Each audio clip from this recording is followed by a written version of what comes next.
Hello everybody and welcome to Football Manager Experiments, a brand new YouTube channel dedicated to running the most interesting Football Manager experiments and simulations. I'm so pleased you found the channel, and I'm currently here on Football Manager 20 for the first set of experiments, so the game is starting in June of 2019. And the first experiment is something that I've always been curious about. How far can a world-class youth academy take a non-league team? So what we're going to do is take one of the teams in the Vanarama National League North and see how far up the English football pyramid they can get if we give them a youth academy to rival that of Barcelona or Ajax. So who we're going to do this experiment with is York City, a team that, as you can see here, has been struggling over recent times, dropping down all the way from League One into the Vanarama North and then struggling in that new division there, as many teams do. And so what we're going to do is go into the editor and give them this world-class youth academy. So we're going to start by upgrading the facilities to 20. We're going to maximize their junior coaching all the way up to 20 as well, and give them exceptional youth recruitment with 20 there too. We're not going to change anything else at this moment in time, so we're going to keep the club reputation the same at 3,000. Club attendance, 2,706 there, as you can see on the screen. We're going to leave the finances as they are. They've currently got £205,000 in the bank, a very small transfer budget, and a decent wage budget, I think, for this level of around £18,000. They do have an underwriter sugar daddy, so we'll see how that impacts things as well. In terms of the facilities, Bootham Crescent, their stadium, current capacity of 9,196. Training facilities currently of 12, corporate facilities of 4. We're not going to change anything there. So what we're going to do now that we've given York this incredible youth academy is skip forward to around April of 2020, when the first year youth intakes will be announced. Take a look at the talent the York Academy has been able to scout and work out which players are the ones to watch. We'll then keep moving ahead, monitoring youth intakes, tracking the most talented players, and seeing how far York can go with the talent and the financial power that brings from transfer fees and sell-on clauses. Can York make it to the Premier League, and will any of their youth players go on to win major honours such as Premier Leagues, Champions Leagues, World Cups and Ballon d'Ors? So we see you guys in April 2020. Okay, so we've moved forward to April the 13th, 2020. The first youth intake players are announced for York City here. So let's see what talent the scouts have been able to find here. So first player, Screvy Kayembe. His name is a Dutch player, so already we're seeing York looking for overseas talent. Not much to write home about here. CA of only 38, not overly impressive first player up. We have Ivan Lobzendizzi here or something along those lines from Georgia, so lots of different nationalities. Not too bad, 57, probably much better than would have been if we had not gone in and edited the academy. But still nothing great there. Then we have Goodwin Oseni here, a Nigerian. So we really are selling talent from around the world. CA of 83, this isn't bad at all. If we look at those stats, they are very, very respectable indeed. I wonder if he has gone into the first team. He has. Looking down here, he's already made 4 first team appearances there, straight into the first team from the youth academy. Dylan Munro, Scottish striker here. Stats, not great. CA of 33. Not too much to write home about there. Henry Craig, 16-year-old Englishman with a CA of 63. Not bad, very good in the air. Very brave. Determination of 10 is reasonable. We'll see how far he can go in the game.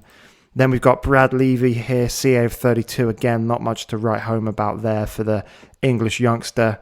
David Smith, CA of 27. We won't spend too long looking at his stats.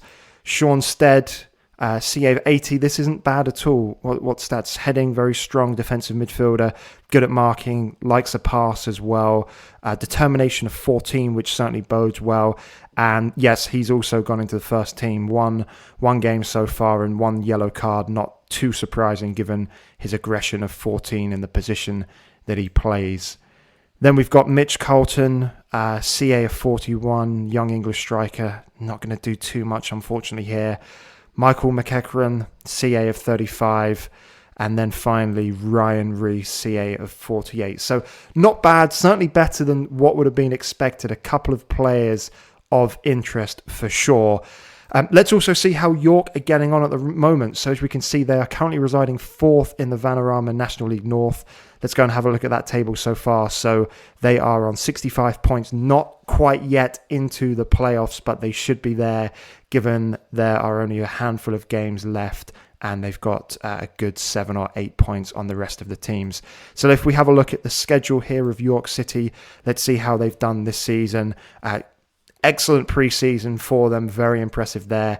Got off to a very strong start in the league, threw in the FA Cup second qualification round, had to have a replay away to Stockport. I think that's a very good win there. And they got through to the first round where they drew at home to AFC Wimbledon in front of 7,000 people there, packed into Bootham Crescent, but lost away in the replay there, unfortunately 1-0 to a Joe Pickett goal.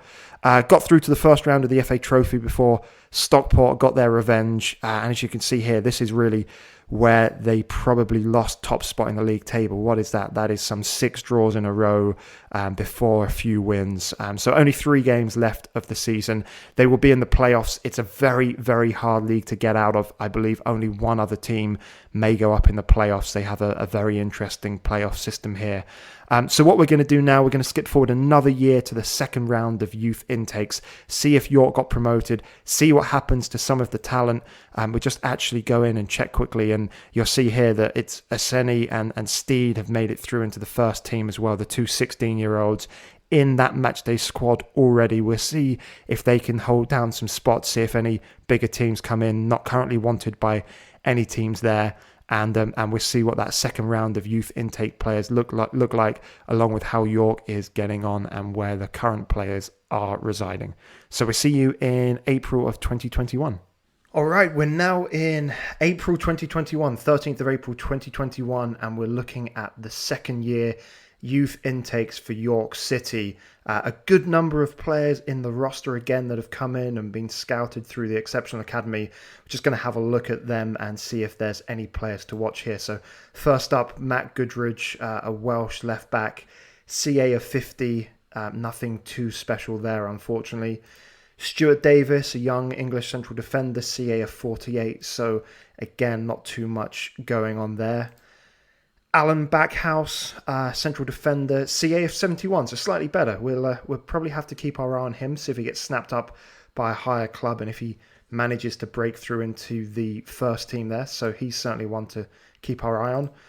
Ryan Devine, 23, won't spend any time there. Tim Waters, 33. These aren't great players, unfortunately, at this stage. John Sykes, English midfielder, 52, CA there. Connor Winks, 50. We've got a lot in that 50 range. There's a lot of players coming out. And another one, Casey McDermott, with another CA of 52.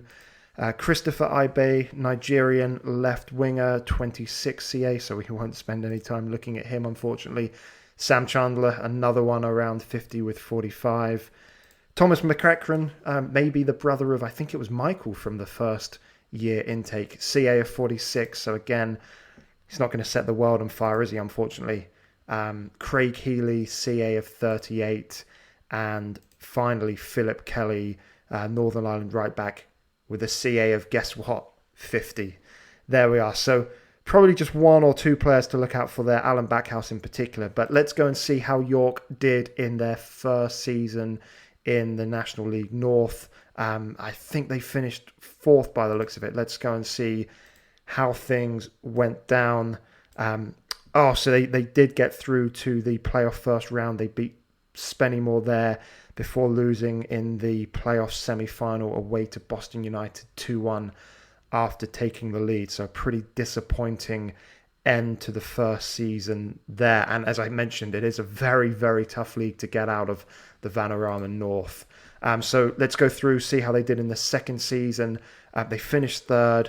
Have a look for a few cup runs here. What did they do? FA Cup 4th qualifying round, lost away to Kettering 2-1, so they didn't quite make it through to the first round proper there. And again, the FA Trophy ended in the 3rd qualification round away to Bradford, PA. That allowed York to focus on their league campaign. They're currently sitting third in the league table, had a decent run of form, lost only a couple of times this calendar year by the looks of it. So if we just click on the league, we'll see York sitting pretty there, third place, guaranteed a playoff spot this year. FC Halifax, top of the table with Curzon Ashton. They are too far away for York to catch. I think it would be 46 games, so only a couple more games left for York in the season. So let's go in and have a look and see what's going on with the senior squad. If we just look down here at the ages, Henry Craig, I believe he was one of the first year youth team players to come through. Yes, he was. 26 appearances, 2 goals, 1 player of match. Average rating of 6.78 is very respectable. But I believe he's the only youngster that's made it into the squad, which does imply that some of the other players have been moved on. Yep, the 2 central midfielders that were in the team at the age of 16 have been sold. So Goodwin, Aseni, he has gone to Sheffield Wednesday. He's made 5 appearances actually for them in the Sky Bet Championship, all as substitutes, but great to see him playing there. He has represented Nigeria 4 times at under 20 level as well, so good to see that he's getting a few international honours. And let's just see what his stats are looking like now. So his CA's gone up, I believe, a little bit to 104. Statistics looking pretty good. 15 determination, that certainly bodes well. And then the other player, Seanstead, he's being purchased by the Everton under-18s team for a pretty big fee, 155k. Potential clauses going up to around 400,000. Let's go and have a look what he's doing. Hasn't made any appearances so far for Everton this year. He's been playing a lot of non-competitive football in their under-18 team. Has been capped at the England under-19 level, which is great. If we just go in quickly, we'll see his CA 102, heading and passing stats, which were strong, still strong. I don't think they've moved up at all, but we will certainly see how he progresses there. What I also do want to just check is managers. So Steve Watson has been sacked, a very cutthroat board here at York City by the looks of it. Just lasted 1 year and 121 days. Then Simon Weaver came in. I mean, he fared even worse, 157 days. I mean, that's barely enough time to make a cup of tea. And he left. And now we've got Alan Dowson in charge of York City. Decent, motivating. I don't really know much about him, but he seems like he's very much a lower league manager there. And before we wrap up this episode, let's just quickly see how the club details are progressing. So York's reputation now at 3117, an increase from where we started. The minimum club attendance is now at 2,000, club attendance 7482, so that bodes well for the future. In terms of the finances, £327,000 in the bank account, a very small transfer budget, and the wage budget still 21,957. If we look at the facilities, York have moved into their new stadium, the York Community Stadium, with a all-seater capacity of 8,512. A little bit of room for expansion, but in very good condition, as you can see there. Training facilities have not been improved. They're still at 12. Youth facilities have decreased by 1 to 19, but junior coaching and youth recruitment still both at 20, and a significant rise in the corporate facilities, no doubt because of that new stadium. So guys, that will end this for part 1 of the series. When we come back for part 2 in the next video, we're going to move forward 3 years. I think we're going to get to the end of the 2023-2024 season, see what's happened to everybody. Can York City, the big question that I'm sure you will have, can York City get out of the Vanarama North into the Vanarama National, and what will happen to some of these youth players? So thanks very much for watching, guys, and I'll see you in part 2 very soon. Thanks for watching this episode of Football Manager Experiments. If you liked the video, please do hit that like button. And if you aren't subscribed, please do subscribe and turn on that notification bell so you do not miss any uploads. If you have any suggestions for future videos or comments on this video, please do let me know in the comments section below. And please do follow me on my socials, which are on the screen right now. Thanks everybody, and see you in the next video.